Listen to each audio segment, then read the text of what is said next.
Aujourd'hui, je vais expliquer une citation de la philosophe Hannah Arendt. Penser par soi-même est le premier acte de résistance. Cette phrase, simple en apparence, contient en réalité une réflexion profonde sur la liberté, la responsabilité et le pouvoir.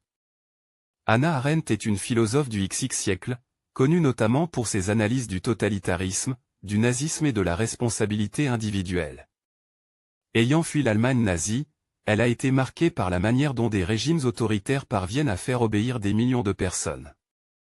Cette citation s'inscrit donc dans un contexte historique précis, mais elle reste extrêmement actuelle. Que signifie d'abord « penser par soi-même » ? Penser par soi-même, ce n'est pas simplement avoir une opinion personnelle.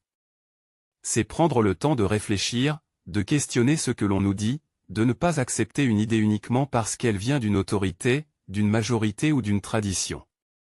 Cela implique un effort intellectuel, mais aussi moral, car penser par soi-même oblige à assumer les conséquences de ses idées. Pourquoi Arendt parle-t-elle de « résistance » ? Dans les régimes totalitaires qu'elle a étudiés, le pouvoir cherche à supprimer la pensée critique. Il impose des slogans, des idéologies toutes faites, et encourage l'obéissance aveugle. Selon Arendt, le plus grand danger n'est pas seulement la violence, mais l'absence de réflexion. Elle développe d'ailleurs l'idée de la banalité du mal. Des individus peuvent commettre des actes terribles non par cruauté, mais parce qu'ils cessent de penser par eux-mêmes. Ainsi, penser devient un acte de résistance, car cela va à l'encontre de la soumission intellectuelle. Refuser de répéter mécaniquement ce que l'on entend, c'est déjà s'opposer à un système qui voudrait contrôler les esprits avant de contrôler les corps. Cette citation ne s'applique pas uniquement aux dictatures. Dans nos sociétés modernes, nous sommes constamment influencés par les médias, les réseaux sociaux, les discours politiques ou les pressions sociales.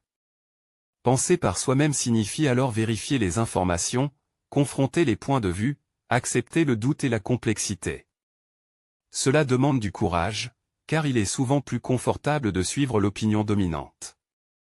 Enfin, pour Hannah Arendt, penser par soi-même est un acte éthique. C'est ce qui nous permet de distinguer le bien du mal et d'agir de manière responsable.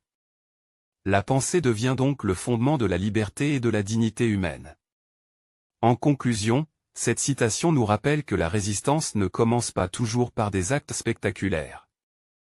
Elle commence dans notre esprit. Tant que nous sommes capables de penser par nous-mêmes, nous restons libres, et nous empêchons que l'obéissance aveugle ne prenne le dessus sur l'humanité.